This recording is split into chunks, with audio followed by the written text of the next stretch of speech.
Stephanie Williams, Special Advisor to the United Nations Secretary General on Libya. Welcome to Al-Arabiya. Thank you very much for this opportunity, Talal. It's great to see you again. You too. I'd like to start by talking about the Geneva talks, the latest round in the beginning of July.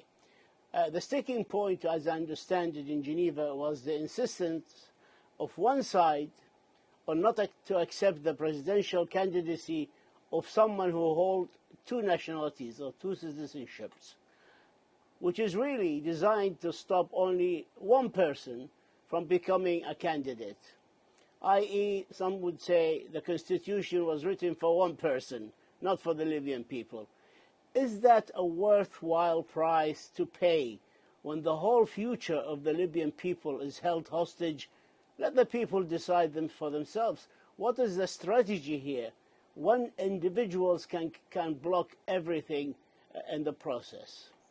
So thanks very much for the question and for the opportunity to talk about the work of the United Nations that we have done with the parties to the Libyan conflict to attempt to move the process forward. And to get this critical and much needed agreement on a constitutional framework for the holding of the much needed, much desired national elections. So, why is a constitutional framework important? It is, after all, the fundamental contract between the governed and those that they elect to govern them. And it defines a lot of the separation of powers and the fundamental rights of the individuals.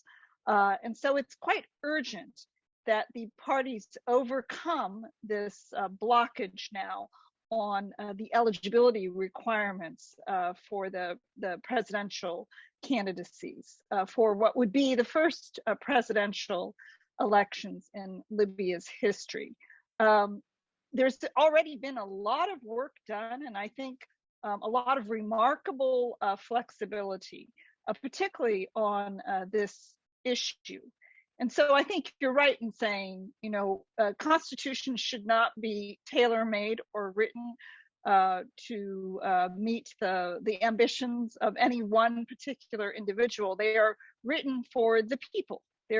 These are documents that are bind the people to those who govern them and set forward basic principles and understandings. So now we are working, and here I also have to give credit to the Libyan Presidential Council. Vice President Abdullah Lafi is also trying to mediate between the two chambers to find a formula that can be broadly acceptable that will enable the holding of these national elections. And so we think it's quite urgent that they tie this up as quickly as possible. You came very close in Geneva, and some are saying that the Geneva talks itself become the victim of the differences between General Haftar and Prime Minister Dbeibeh on the oil revenues sharing. Is that a valid statement? Well, of course, at the time that we were sitting in Geneva, I guess the discussions, whatever arrangements were being made with regard to the leadership of the National Oil Corporation, those discussions were underway without our knowledge. And this, I think, also gets to the fundamental need for transparency in Libya on how decisions are made, that decisions are made in a consensual manner. Now, did those discussions sort of undermine, or is there somehow derail what happened in Geneva? I can't say that. I think there's some question marks about the timing of all of this. What I can say, there are two things to say on the issue of the National Oil Corporation. Of course, one is the oil should never have been blockaded in the first place. The oil belongs to the Libyan people. It's their natural resources. Now, the resources need to be managed transparently and fairly, and with accountability. So it is good to see that the oil has been resumed, and that we see that ships are coming in, and that is good geostrategically speaking as well. I go back to, however, the sensitivity and the non-transparency of the decision that was taken regarding the leadership of the National Oil Corporation. Let's not touch on personalities, let's stick to principles and the need to protect sovereign institutions in Libya from politicization and from maneuvering. And we have been able, collectively, Libyans and the international community alike, we have been able to protect the National Oil Corporation. That is very important going forward. And I think that what has happened, all of this is a symptom, and the cause of all of this is the fact that Libya is still in a state of perpetual transition, that the post-2011 political class has been unable or unwilling to chart a firm roadmap forward towards national elections that 3 million of their compatriots have demanded. They went and they got their voter registration cards, and they got ready for elections that were then canceled. About the elections, some say that the elite really do not want an election to be held. And that's because what they say is fear of losing these elections. If there's no elections now, and without holding them, they can still hold on to power and oil income. Sharing the cake expressions come to mind. What would you say to these cynics? Well, I think in my now almost 4.5 years working on the Libyan file, one thing I can do to characterize the political class is to note that they are nothing if not transactional and opportunistic. And I noted at the beginning of this year, it may have even been on your program, Talal, I warned everyone after the elections were canceled that what I expected the political class to do is, rather than steer the country back onto the electoral path, was to play musical chairs, to take that cake out that you referred to and to redivide it again amongst themselves. So essentially, you have several hundred, maybe 400 or 500 elites of this ruling post-2011 ruling class. Right now, you have altogether 297 members between the two chambers, which they started with many more, but it's been such a long time since there have been elections that their numbers are dwindling one way or another. But you basically have these guys who've hijacked the political future of the country. And that's frankly also why we saw so many people, so many particularly young Libyans, come out on the streets on July 1st. So what you're saying is about 300 people are hijacking the country in a way, and the voices of nearly 3 million voters registered to vote. Is that what you're saying? Well, it's not what I'm saying. I think it's what the people on the street are saying. We have what we call now. There's a lost generation in Libya. It's been 11 years since Mr. Gaddafi's regime fell. 11 long years of division, chaos, violence, lack of governance, corruption. We have now a generation that has grown up in this very regrettable situation. And many of them have had, particularly young men, have turned to arms. Many others have simply left the country. So you have this, the talent of this country is being wasted. So there's an opportunity now to put things straight, for people to make the kind of national sacrifices and historic compromises that need to be made to allow Libya to settle down, and to allow the country to go forward to elections. Why are elections important in Libya? because some people say, why do you push elections, Stephanie? Because I've seen everything else tried in Libya. You know, we saw a major attempt, a military attack in 2019, in April 2019. You know, Mr. Haftar had, I think, the greatest alliance of foreign powers and assistance behind him. He couldn't do it because what happened was, you know, hundreds of armed groups rallied against him in the West. So it doesn't work militarily. You cannot do this through the use of force. They also try to use the oil weapon. They blockade the oil. In the last 11 years, there have been a number of blockades. All that does is lead to more misery and deprivation. They've tried 2 governments, 3 governments. Maybe they'll go to 4 governments. They'll have, you know, multiple divisions. That doesn't work. What works? What works is to give the power and the choice back to the people. That's what the revolution in 2011 was all about.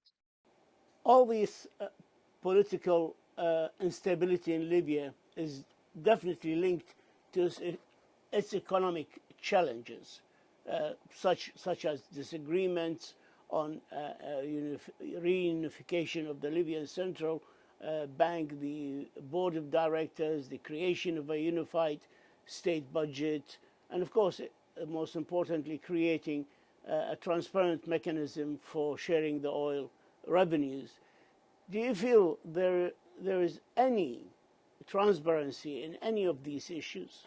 Well, there's not as much transparency as anyone would like, which is why when we go back to 2019 and when I was working for Ghassan Salama and we designed Berlin, well, we designed Berlin specifically to mainstream the economic track into the political process. Why? Because Libya is a rentier state. It's a one-crop economy.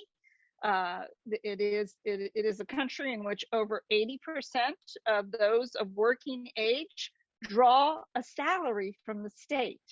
So therefore, and you know, when they're not paying for salaries, then the state is also paying for subsidies. So therefore, how all of this gets spent and distributed, knowing that there are tremendous problems with corruption, lack of transparency, and misgovernance at all levels in Libya. This is why we mainstream the economic track, why we pushed for the international audit of the central bank, which took place. But unfortunately, you know, there's a lack of transparency now on how that audit is being implemented. And there needs to be more serious efforts put forward in reunifying that critical institution, the central bank. And audits need to be done on other financial and economic institutions. And after all, you do, in the end, need a government that is accountable to a parliament. So now, you know, the parliament and the government in Tripoli and the parliament are disconnected. This brings a question to my mind. Where does this leave the Libyan people if you don't have an elected, fully representative, unified, sovereign government? You don't have transparent revenue management mechanism that will work in the absence of elections. Where does that leave the Libyan people? Well, I think it leads the Libyan people to the streets, which is where we've seen them go in the last month or so, where not only was there, so there were 2 things that we saw, 2 demands. One was, of course, this appalling lack of absence of services, no electricity, water shortages. The infrastructure in the country has crumbled, and you've seen this misgovernance, over-centralization of the state.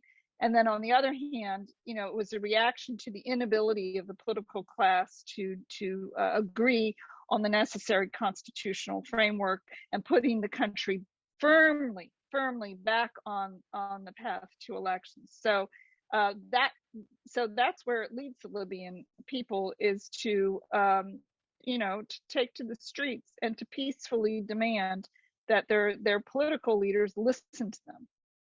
you don't want to mention names, but I will mention them. The National Oil Corporation chairman, Mr. Mustafa Sana'allah, while he was doing the Hajj this year, he has been replaced by Farhat bin Qudra, the central bank governor before 2011 revolution. And now many people, and you yourself, always warned against politicizing the national oil company.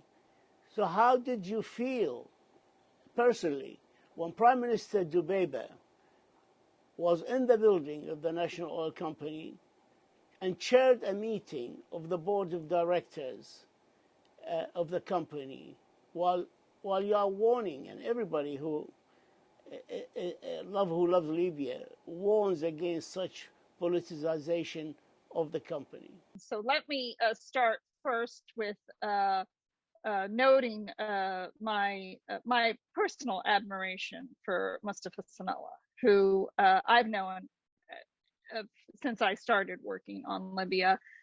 He is the son of the institution, 37 years in the National Oil Corporation, a technocrat par excellence.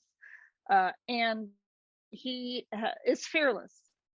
He was in the building with his staff when Daesh attacked the National Oil Corporation on September 10th, 2018. I was in Tripoli that day, and we were following those horrible events in which several people were killed. And Mustafa led his people in the NOC that entire day. So, you have these, I think, important national figures. I do know Mr. Bangdara as well. I've known him for a number of years. And he was he did have a role in the central bank prior to the revolution. He was a member of the first economic dialogue that the mission organized in 2018 as we were working on the economic track. So there are, yes, you are attached to individuals. These are not, just anonymous individuals that we deal with. I guess I get back to the principle, though. I get back to the principle, which is this is a symptom. This is a symptom of what's happened in the country. The cause being that the country is not moving forward out of this state of perpetual transition. And so, and you have a government in Tripoli, has international recognition, but does it have popular legitimacy? And I know there are even some Western envoys who say, Stephanie, stop talking about popular legitimacy. But it is important in Libya because popular legitimacy only comes through the ballot box. And the interim government was created in order to take the country to elections and to deliver the basic services to the Libyan people. And it needs to remember and be modest about its goals and to recognize, that they need to be very careful in how they are handling these sensitive national institutions. But how did you feel? You didn't answer me about Prime Minister Dubeiba chairing a meeting of the board of directors of the National Oil Company. Yeah, that's like, violation of principle number 1, non-politicization of the National Oil Corporation. I mean, let the technocrats run the institutions. Libya has very good and capable technocrats. Let them do that. You do the politics, they do their jobs. Fuel smuggling. Libya's National Oil Company or Corporation estimate the losses around $750 million a year. Many Libyans are arguing now that if the government really wanted to end the fuel smuggling, they can do it by, for example, eliminating the subsidies. Would that be a possible avenue to solve this problem?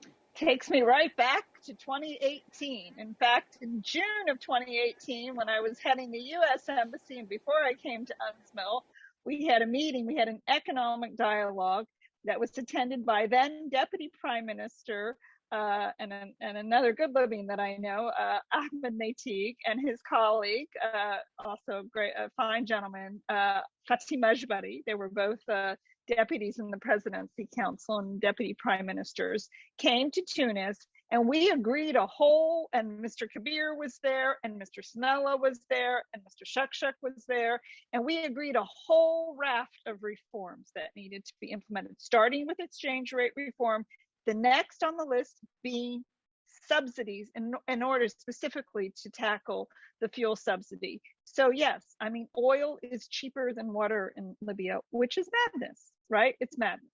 So they do need to tackle the subsidies that will cut down on the horrible fuel smuggling, which is fuel smuggling is a part of this mafioso behavior that you have on the armed groups, even the hybrid entities attached to the state, where they're just raking in hundreds and hundreds of millions of dollars, and it, none of it is going to the people of Libya. It's all going into their pockets.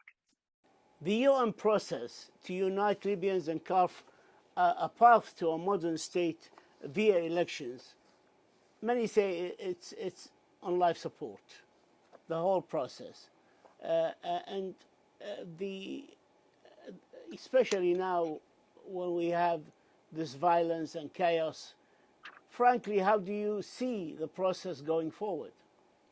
Well, look, let's first things first. The violence is absolutely unacceptable. What we have seen in Tripoli, number of people dead and wounded, as well as in Misrata. I said it a couple weeks ago. I've said it again. Tafa al-Khail. Enough is enough. We Libyans do not. Tafa al-Khail. Libyans do not want this kind of. It is incredibly irresponsible for these armed groups, some of which are attached to the state, to be having these serious exchanges of fire, and the civilians are in the crossfire, women and children in a wedding hall, and you see the videos and you hear the desperation and the fear, and I've said this is sanctionable behavior, and I've contacted some member states to say, you all better start considering sanctions against these guys, because they need to get the message. This has got to stop. So yes, we have the violence that needs to come under control, but these are all manifestations, because who benefits from this eternal state of transition where you move from one interim executive to another, where the elites play musical chairs? Two groups of Libyans benefit. The armed groups benefit because it's an opportunity for ibtizaz, extortion of political actors. And the second is the political class themselves, because they get to play their favorite game, which is patronage politics. Who do I get into the government? What are the deals that I get to make? So that this has got to stop. And the way to stop it is to return the decision to the people of Libya. Taking into consideration all that you said, what is the UN plan now for Libya? Is there a plan? There's always a plan. There has been, but my plan has been very clear. When the Secretary General asked me to come back in the capacity as a special advisor, he said, you are there for the nearly 3 million people who registered to vote. Your primary job is to put the country back on the path to national elections. And I took that. Yes, but you had the elections. I took that very seriously. You had the elections. Yeah. No, I understand. And you planned, and there were elections for the 21st of June 21, and then they were moved to June 22. But they were never held. Well, no, they weren't. And these people they weren't actually moved to June.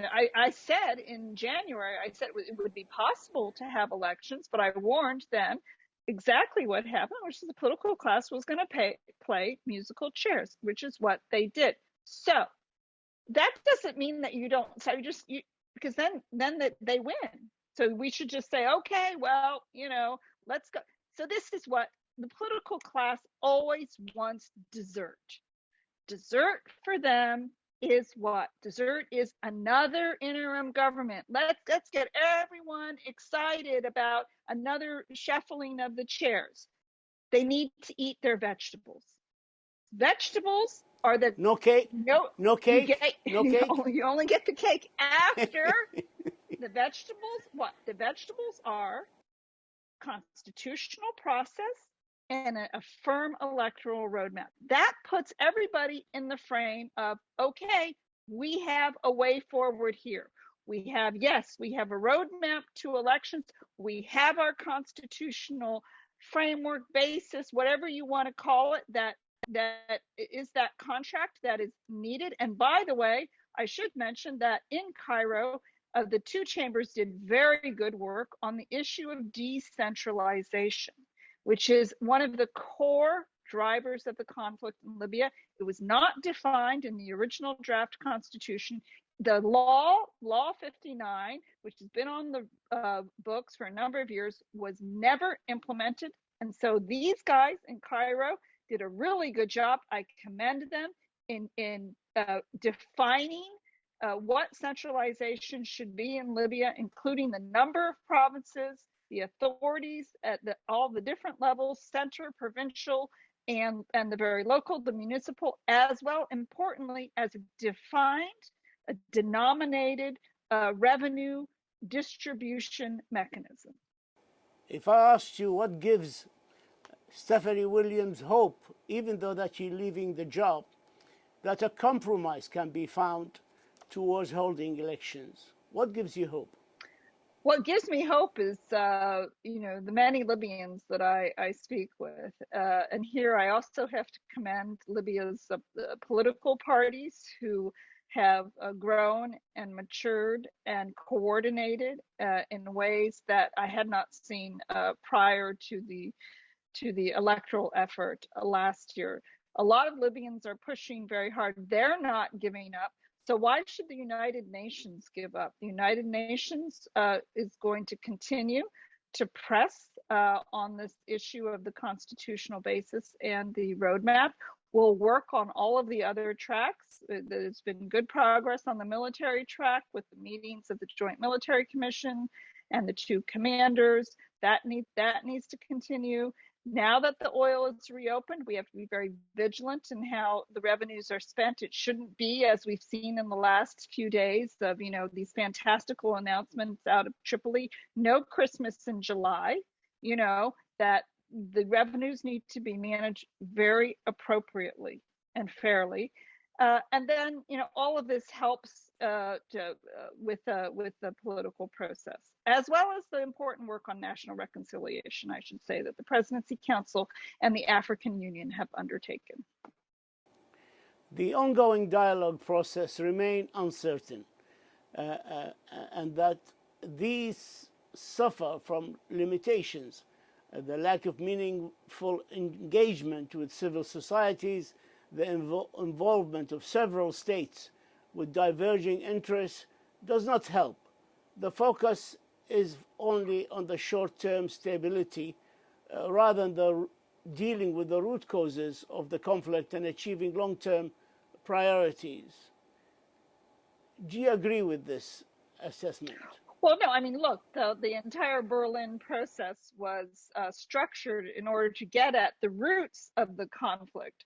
So in each of the tracks, we've tackled that, and we can't forget, of course, the overarching track of human rights and international humanitarian law, which gets to the critical issue of accountability.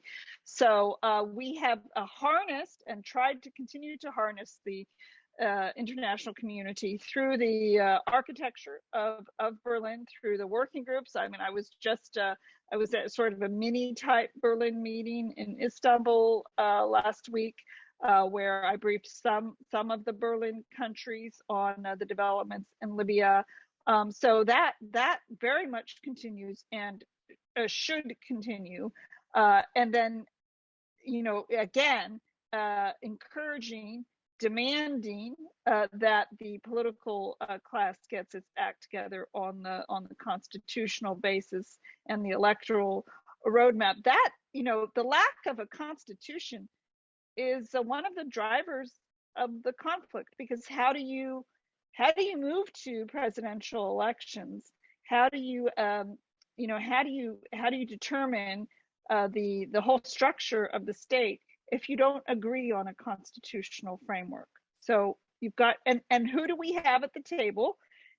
We do have those who were elected many years ago, I admit now, 2012 and 2014. That's the last time there were national elections in Libya, but they are the elected representatives of the people. We do have continual outreach to civil society, to women's groups, to youth. I've done several digital dialogues in the past 6 months. It's something that should continue, but we are very focused right now on getting these two chambers to act. I think that they can do it. They do need a push. The spreading demonstrations and violence in the country involving big cities like capital Tripoli, Misrata, and elsewhere, demanding the overthrow of all political bodies in protest of the deteriorating living conditions and the political deadlock. Many Libyans feel another civil war is around the corner. Do you think renewed conflict in Libya, where the cost is very high, is a possibility, a high possibility? Well, one, given just the plethora of weapons, more than, I think, 24 million Kalashnikovs in the hands of Libyans, a population of only probably 7.7. Because of the failure of the embargo, of course. Yeah, yeah, of course. Yeah. I mean, that's been, it's been appalling to see how countries have flouted the UN arms embargo. But there were a lot of, let's not, forget, there were a lot of weapons left behind by Mr. Gaddafi and during that whole period. So look, I think that the risk of a return to violence is always present. I feel, and this is why the meeting, the continual meeting, in fact, I've met with them in the last 3 months, the Joint Military Commission, and as well as in the presence of Generals Naduri and Haddad, this reiteration of those who signed the ceasefire agreement, the reiteration of their commitment to abide by the ceasefire is very important, and that they continue to say that publicly, and that they continue to meet and to try to work.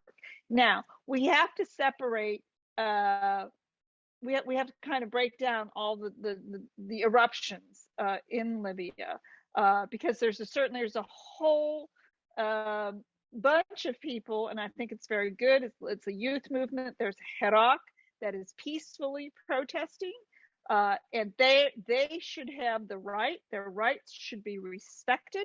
They should not be detained. There were several, including a gentleman who was detained in Misrata for way too long.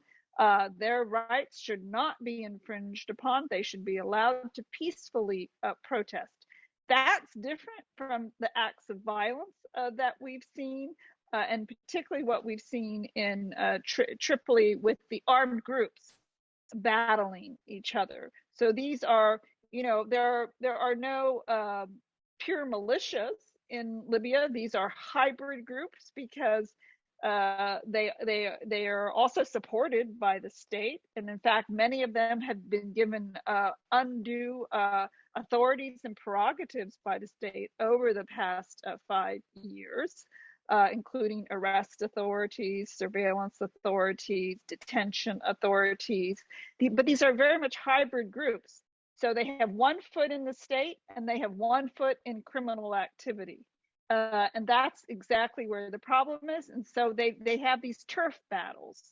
Group A, tries to take the headquarters of Group B, and then they start, lobbing artillery at each other. Civilians are caught in the mix. And then Group C maybe jumps in to try and mediate, but maybe it's an endless story. It's from the first moment that I set foot in Libya in July of 2018. This was exactly the pattern. How can this? be broken is through assiduous state institution building, state building, the reassertion, the reimposition of rule of law in Libya, and a desperately needed security sector reform and DDR effort. All of this needs to, so it's never too early to start, but it'll be a lot easier when there is a sovereign, unified, democratically elected government on the ground. The leaders talking about the effort of the military and DDR and etc. The leaders at the Jeddah summit for security and development on the 15th of July reiterated their support for the unification of military institutions under the supervision, of course, of the United Nations. Are we any closer to the unification of military institutions? And is there any realistic plans for foreign fighters' departure from Libya? Okay, let's start first with what's been done on the reunification of the military institution. By the way, these are talks that go back historically 4 or 5 years, initially conducted by the United States, and then they were taken over by Egypt, and now they have been, now this is entirely, I think what's very good, what we see now is this is entirely a Libyan-led process. So Generals Haddad and Nadori have now met on at least 3, if not more occasions. The directorates now from the two sides have met. So yes, there is work and plans that are being drawn up. The 5+5, the Joint Military Commission, which is now more like the Group of 10, have also met. We attended a conference in Spain in May where we talked about pre-DDR and DDR and how this has to be a whole of government project. And there were some very good presentations on behalf of the Ministry of Interior and the Ministry of Labor, in addition to the military. So this is all, I think, very necessary and very important. What the military, what the Joint Military Commission, what Generals Haddad and Nadori have told me and others very clearly is that, you know, without the political class getting its act together, without this advancement towards elections and a unified, sovereign, and representative government, there's only so much that can be done. So these efforts need to be done together. When we were in Cairo last in June, there was a coincidence of the Joint Military Commission being in Cairo at the same time as the Constitutional Committee. So I actually brought them together so that they could listen to each other. So also that the political class could hear that what they say and do has a material effect on the Joint Military Commission and its efforts. Any realistic plans for foreign fighters to leave Foreign Libya? fighters, yes. Well, look, so the Joint Military Commission now has had engagements with several member states who are the origins of mercenaries coming into the country. They've visited, in Cairo, they met with representatives from Sudan, Niger, and Chad. And there have been some returns of mercenaries to Sudan. There need to be more from all places. They also visited Ankara and Moscow, where they had conversations with the governments there.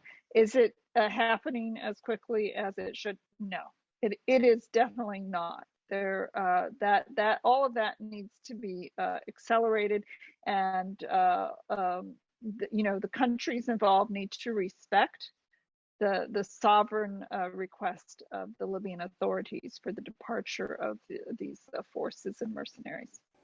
The divisions in the security councils and disunity, is that complicating the expulsion of these foreign fighters from Libya or mercenaries? Well, as far as I can see now, what the Joint Military Commission is doing, it's being done, the arrangements are more on a bilateral basis now. So they are coordinating with the various capitals. certainly in all of the statements that have emanated from the Security Council, it has been supportive of the sovereign Libyan request. The human rights issue in Libya and the continued deterioration of human rights conditions throughout Libya and the absence of the systematic legal and political accountability remains pressing concerns. Do you think perpetrators should be held to account, for example, by the International Criminal Court? Would that help? So there are, several processes underway. We do have the International Criminal Court has visited Libya. They have particularly looked into the issue of the horrible situation of the mass graves in Tarhuna, and I visited Tarhuna in May. We have the fact-finding mission, which has been extended again, which has issued several reports, also more broad reports documenting possible war crimes that have been committed. So you're looking at, it's quite a long a period, and it has been characterized by impunity, lack of accountability, conditions, yes, in the detention centers. I've had, for instance, firsthand accounts received of conditions in Matiga prison, where you have prisoners jammed into cells where, they when they sleep at night, they have to sleep on their sides on cardboard. This is appalling and absolutely unacceptable. Similarly, conditions in the prisons in the East are also deplorable, and there is continuing engagement. So the UNSMIL has a human rights section. Visited the East yesterday. We continue to request access to detention centers. We continue to advocate broadly for the rights of all those who are illegally detained. And we have variously engaged with the judicial police, conducted trainings, but it is also true that there is just, for those who perpetrate abuses in Libya, there's little, if any, accountability. And I heard the anguish firsthand when I was in Tarhuna. By the way, there are hundreds of people that are still missing in Tarhuna because this murderous clan that was supported by a number of Libyan authorities, starting from governments in Tripoli and then to its last alliance with the Libyan National Army. It was a murderous, criminal gang that engaged in horrible abuses. The Human Rights Council, the UN Human Rights Council independent fact-finding mission in Libya, it was renewed for 9 months early in July. How do you rate their work? Well, I commend them. I mean, look, when they started their work during COVID, which is never easy to be, to work in conditions of COVID. They have visited the country. I have read their reports, and I believe that they have made some. They've importantly documented for the Libyan people, by the way, the history and these terrible crimes that have been committed. And they have also, I have to say, in responding to the request of the Libyan authorities, provided technical assistance to the issue of forensic evidence and collection of evidence. Let's say at the sites at the mass graves in Tarhuna. Time is catching up with us. We have a rich interview, but I still have one or two questions. Special envoys. Can a special envoys or Secretary General, a special advisor, succeed, whether in Libya or Yemen or Iraq, without a united Security Council behind him, supporting him, and particularly from the P5 as well, and a council that is willing to show its teeth in support of its own resolutions and envoys? It's a question that could get me into trouble. No. So I can't speak to other, other environments, other missions. What I can say in Libya, and I can reflect on the period of particularly 2019, when we had very sharp divisions in the Security Council following Mr. Haftar's attack on Tripoli. It was very shocking to witness that we couldn't even produce a statement from the Security Council, let alone the fact that the attack on Tripoli occurred while the Secretary General was on the ground in Libya. So what did we do? We tried to piece it all back together through the Berlin process, which Hassan Salama designed, and then which Madame Merkel, the then Chancellor of Germany, supported and put her weight and her relationships behind. And that way, we were able to try to reknit the Security Council and the countries that were directly involved in the Libya file, producing the Berlin process and the relevant resolutions, which, yes, there are always going to be differences and divisions in the Security Council. I think that has just been more the case than not in recent years. But those resolutions are still very relevant.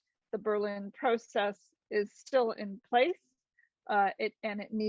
It needs to continue, because you still need that important international umbrella, which helps not only the mediator, but also the Libyans in their own efforts to find some common cause amongst themselves.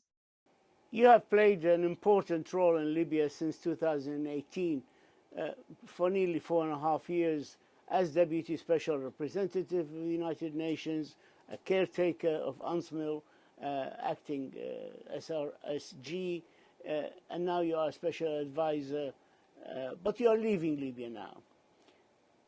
How do you feel? Do you have mixed feelings, regrets, memories? Can you share with us anything? Well, of course, I have lots of memories, and there have been many Libyans whose stories have touched me, I'm very grateful for the relationships that I have built, and that they have trusted me, and they have been very open with me and taught me, and I've learned a lot about their country, and it helped. It was all very helpful as we were trying to, navigate our way out of the various crises. I guess, to be a sentient human being is always to have regrets. You can always think, could I have done something better? Should I have done this? Should I have done that? And there have been, many sleepless nights.